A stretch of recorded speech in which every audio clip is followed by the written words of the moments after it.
ഈശോമിശിഹായ്ക്ക് സ്തുതിയായിരിക്കട്ടെ. പുറപ്പാടിൻ്റെ പുസ്തകം 6-ാം അധ്യായം മോശയെ ധൈര്യപ്പെടുത്തുന്നു. കർത്താവ് മോശയോട് പറഞ്ഞു, ഞാൻ ഫറവോയോട് എന്തു ചെയ്യുമെന്ന് നീ ഉടനെ കാണും. ശക്തമായ കരത്താൽ നിർബന്ധിതനായി അവൻ അവരെ വിട്ടയക്കും. അവരെ പുറന്തള്ളാതിരിക്കാൻ വയ്യാത്ത നില അവന് വന്നുകൂടും. അവിടുന്ന് തുടർന്നു, ഞാൻ കർത്താവാണ്. അബ്രാഹത്തിനും ഇസഹാക്കിനും യാക്കോബിനും സർവശക്തനായ ദൈവമായി ഞാൻ പ്രത്യക്ഷപ്പെട്ടു. എന്നാൽ കർത്താവ് എന്ന നാമത്താൽ ഞാൻ എന്നെ അവർക്ക് വെളിപ്പെടുത്തിയില്ല.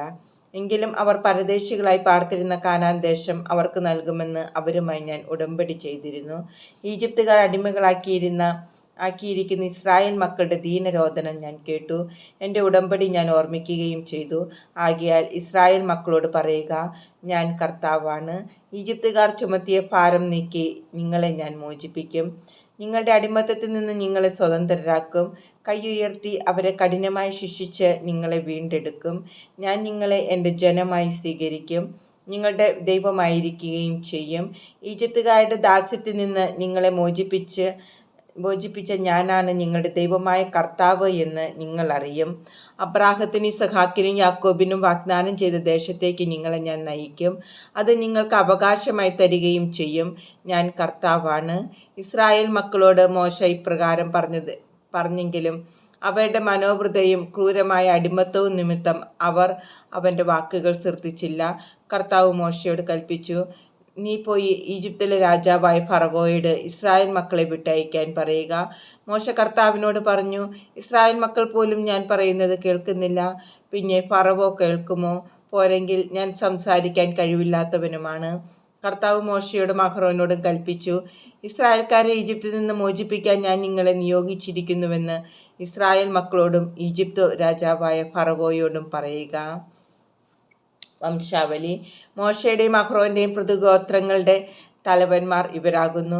ഇസ്രായേലിൻ്റെ ആദിജാതനായ റൂബൻ്റെ പുത്രന്മാർ ഹനോക്ക്, പല്ലു, ഹെസ്രോൻ, കർമ്മി ഇവരാകുന്നു റൂബൻ ഗോത്രത്തിലെ തലവന്മാർ. ഷിമിയോൻ്റെ പുത്രന്മാർ യെമുവേൽ, യാമിൻ, ഓഹദ്, യാക്കീൻ, സോഹാർ. കാനാൻകാരിയിൽ നിന്നുള്ള ഷാവൂൽ ഇവരാകുന്നു ഷിമിയോൻ്റെ ഗോത്രത്തിലെ കുലത്തലവന്മാർ. കുലങ്ങളനുസരിച്ച് ലേവിയുടെ പുത്രന്മാരുടെ പേരുകൾ ഗർഷോൻ, കോഹത്ത്, മെറാറി. ലേവിയുടെ ജീവിതകാലം 137 വർഷമായിരുന്നു. ഗർഷോൻ്റെ പുത്രന്മാർ ലിബ്നി, ഷിമേയി എന്നിവരും അവരുടെ കുടുംബങ്ങളും. കോഹാത്തിൻ്റെ പുത്രന്മാർ അമ്രാം, ഇസ്ഹാർ, ഹെബ്രോൻ, ഉസിയേൽ. കോഹത്തിൻ്റെ ജീവിതകാലം 133 വർഷമായിരുന്നു. മെറാറിയുടെ പുത്രന്മാർ മഹ്ലി, മൂഷി. തലമുറയനുസരിച്ച് ലേവിയുടെ കുടുംബങ്ങൾ ഇവരാണ്. അമ്രാം തൻ്റെ പ്രതിസഹോദരിയായ യോക്കേബേദിനെ ഭാര്യയായി സ്വീകരിക്കുകയും അവളിൽ അവന് അഹ്റോൻ, മോശ എന്നിവർ ജനിക്കുകയും ചെയ്തു. അമ്രാമിൻ്റെ ജീവിതകാലം 137 വർഷമായിരുന്നു. ഇസ്ഹാറിൻ്റെ പുത്രന്മാർ കോറഹ്, നെഫേഗ്, സിക്രി. ഉസിയേലിൻ്റെ പുത്രന്മാർ മിഷായേൽ, അൽസാഫാൻ, സിത്രി, അഹ്റോൻ.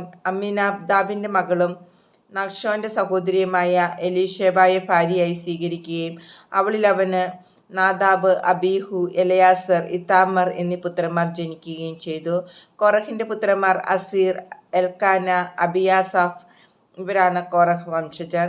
അഹ്റോൻ്റെ പുത്രനായ എലയാസർ പുത്തിയേലിൻ്റെ പുത്രിയെ ഭാര്യയായി സ്വീകരിക്കുകയും അവളിൽ അവന് ഫിനെഹാസ് എന്ന പുത്രൻ ജനിക്കുകയും ചെയ്തു.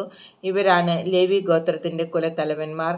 ഈജിപ്ത് രാജ്യത്ത് നിന്ന് ഇസ്രായേൽക്കാരെ സംഘമായി പുറത്തു വരികയെന്ന് കർത്താവ് കൽപ്പിച്ചത് ഈ അഹ്റോനോടും മോശയോടുമാണ്. ഇസ്രായേൽക്കാരെ ഈജിപ്തിൽ നിന്ന് പുറത്തു കൊണ്ടുവരാൻ വേണ്ടി ഈജിപ്തിലെ രാജാവായ ഫറവയോട് സംസാരിച്ചത് ഇവരാണ്. ഈജിപ്തിൽ വച്ച് കർത്താവ് മോശയോട് സംസാരിച്ച ദിവസം അവിടുന്ന് ഇപ്രകാരം അരുളി ചെയ്തു, ഞാൻ കർത്താവാണ്. ഞാൻ നിന്നോട് കൽപ്പിക്കുന്നതെല്ലാം ഈജിപ്തിലെ രാജാവായ ഫറവോയോട് നീ പറയുക. മോശ കർത്താവിനോട് പറഞ്ഞു, സംസാരിക്കാൻ കഴിവില്ലാത്തവനാണ് ഞാൻ. ഫറവോ എൻ്റെ വാക്കുകൾ ശ്രദ്ധിക്കുമോ?